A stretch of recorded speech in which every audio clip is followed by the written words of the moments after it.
Hello everyone, this is K. Sadashiva and welcome to my channel KLR Educators. First of all, thank you all for subscribing my channel and showing enormous support, and because of you only this channel will be successful, and I hope the same kind of support from your side for my upcoming videos. If you support me, then I can make more and more videos so that many people who can't afford for the coaching classes, they may be benefited because of my videos. This is the main intention of running my channel, so please subscribe to my channel and support me. So let's start with my second lecture. So today we are going to discuss about the Dutch and how the Britishers they came to India, how they started the trading with India and everything. So in the previous video we discussed about the Portuguese. Today we are going to discuss about the British, and so let's start. So Britishers wanted initially to monopolize trade by excluding, removing remaining Europeans. So what was the main intention of the Britishers? The Britishers they initially wanted to monopolize the trade by removing the remaining Europeans. As I told you in the previous lecture, Portuguese were out. Now they want to remove the Dutch, and also later they removed the French also. So the main intention of the Britishers was to remove all other Europeans who were present in India. So they were also aware of princely Indian states that were so powerful, and Mughals who were ruling in the north were also so powerful. So these Britishers know this is not the time, this is not the right time to attack India, and we can go to India just for purpose of the trading, but not to conquer or to rule it, because they know about the powerful Indian states and also the Mughals who were ruling in the north. So their intention in the beginning when they came in 1600s was just to carry out the trade with India. Initially they had mode of trade and wanted to earn more money by trading with India. Later, when they came to know about the natural resources which were rich and will yield more income, they tried to capture power. As you know, India was rich. India is rich and always will be rich of the many natural resources that are present in our country. And when these Britishers came to know that the resources that which are available in their country are more costly, and compared to the India, they wanted to capture these resources so that they started trade initially. Later, they will capture our territory and they will rule and they will earn more and more income from our country. So they mainly adopted two methods. See, the way the Britishers rule India was very much noticeable, because the way they handled during the time of wars, the way they handled during the time of diplomacy shows the great patience and power of the British. So the first method was war. They used to fight only when they were left with no other option, and used to annex these regions after war. So they will fight, but when only they are feeling that they are left with no other option but only to fight. So this was the reason why they had wars, and soon after the wars they used to have treaties also. But the most fascinating thing in these wars were they trained our local people, and they used our local people for fighting against the Indian states and Indian kings. So this was the main theme, and this was the main method which was adopted by the British to capture India. Treaties. So as I told you, soon after the war they will sign a treaty. So the treaty was a technique in such a way that whenever the war has been okay, if you after the end of the war, you can find they need some time to get the backup either from their country or to train these local people. So for this ample of time, they used to make treaties and keep the kings silent and feel that now they are compromised and they are knowing and they are never going to try to fight again. So this was about the treaties. So treaties they adopted many policies, but these treaties were the main weapon of these Britishers, as they would get ample time to get their army back up and can train locals. So as I told you, treaties were the most important tool or the policy or the weapon of these Britishers, as they used to get more and more time to get their backup and they can train the locals who were acting as a British soldiers. So reinforce army and attack again the same territory, as they now know their weakness. They played divide and rule game. Yes, I want to share something about the British. See how the Britishers they ruled. Initially, they used to know about the two kings. Imagine if two kings, they have some kind of rivalry among them, sorry, between them. So what they will do, first they will approach the strong king. They will offer their support to the strong king for defeating the weak king. So as you know, strong king is always a strong person, so he will reject the offer of this British. So what these Britishers used to do, they used to meet again the weak king, as the weak king knows that he can't ever defeat this strong king. So what he will do, he will take the support of the British. So what they will do while fighting, okay, while in the war, in the war zone, what they will do, they will fight against each other. So the weak king, with the help of the British, he will fight against the strong king. And in the ground, what happens when these weak king and Britishers are able to defeat the strong king, they will kill the strong king in the same place, and later they used to kill the weak king in the same place. So here the Britishers used to defeat the both, and now there is no one to stop this British.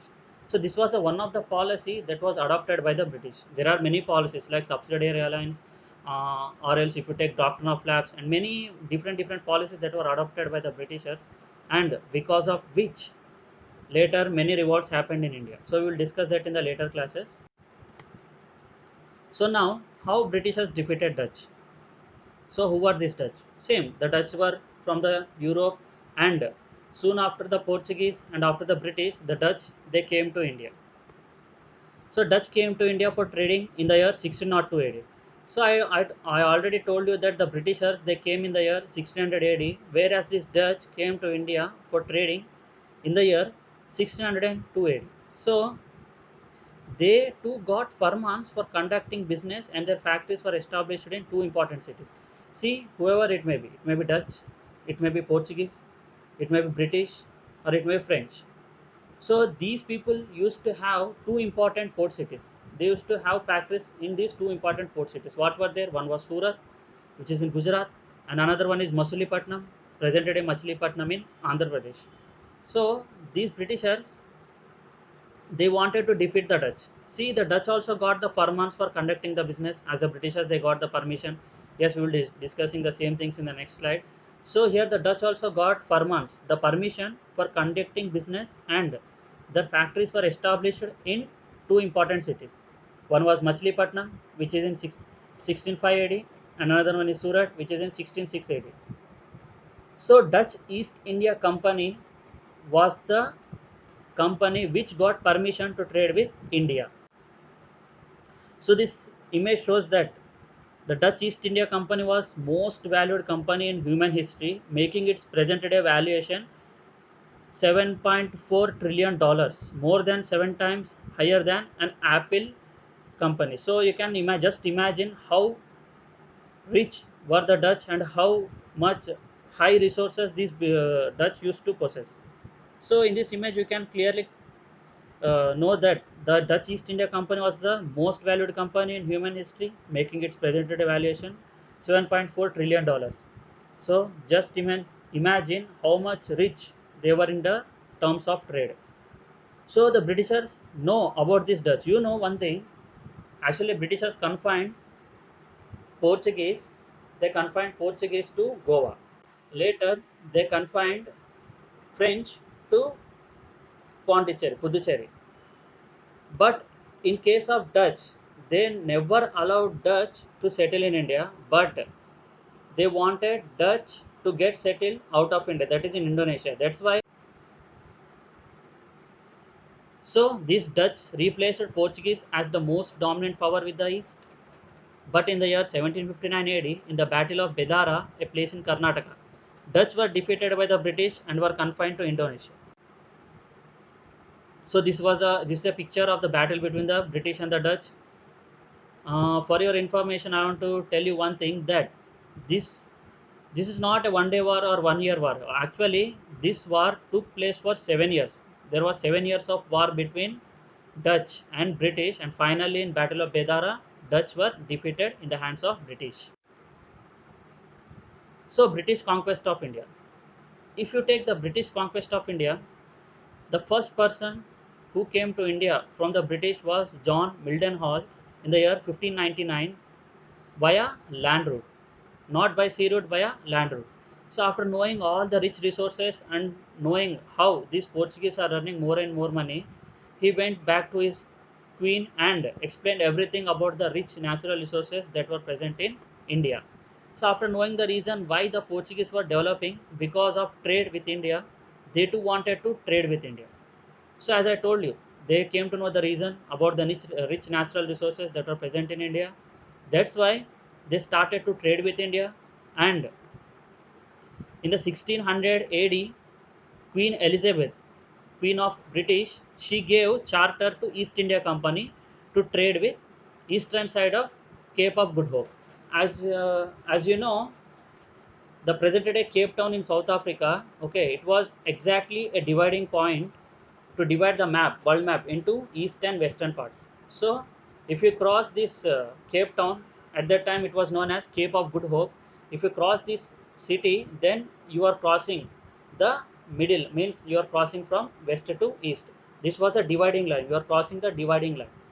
So, when you are crossing this Cape of Good Hope and you are entering into the another direction, you need some kind of permission from your queen or respective kings. So that is why Queen Elizabeth gave charter to East India Company. So no other company had the monopoly, but only the East India Company got that permission to trade to the eastern side of the Cape of Good Hope.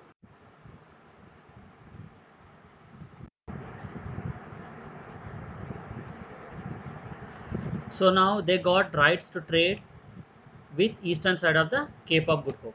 So East India Company got monopoly to trade with India, and it was the only company to get the permission to trade with India. So in the year 1608, Captain William Hawkins visited Mughal Emperor Jahangir. So this is the image showing the visit of Captain William Hawkins in the court of Jahangir to get the royal farman or the permission to establish the East India Company.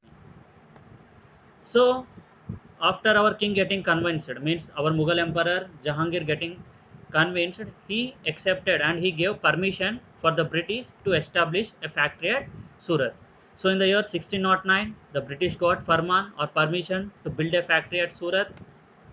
In 1613, East India Company set up their first factory at Surat. Next, in 1615, Sir Thomas Roy visited India.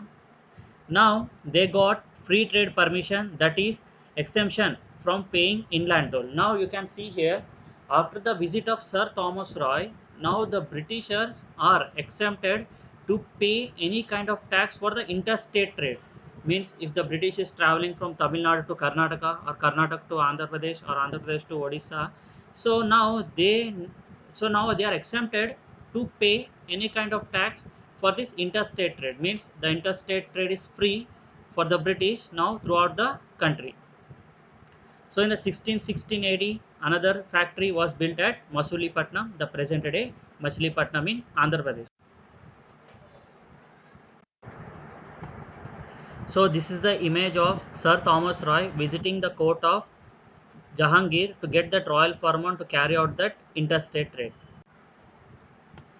So in the year 1651, Nawab of Bengal Shujauddin grants company the right to trade after paying certain amount of tax.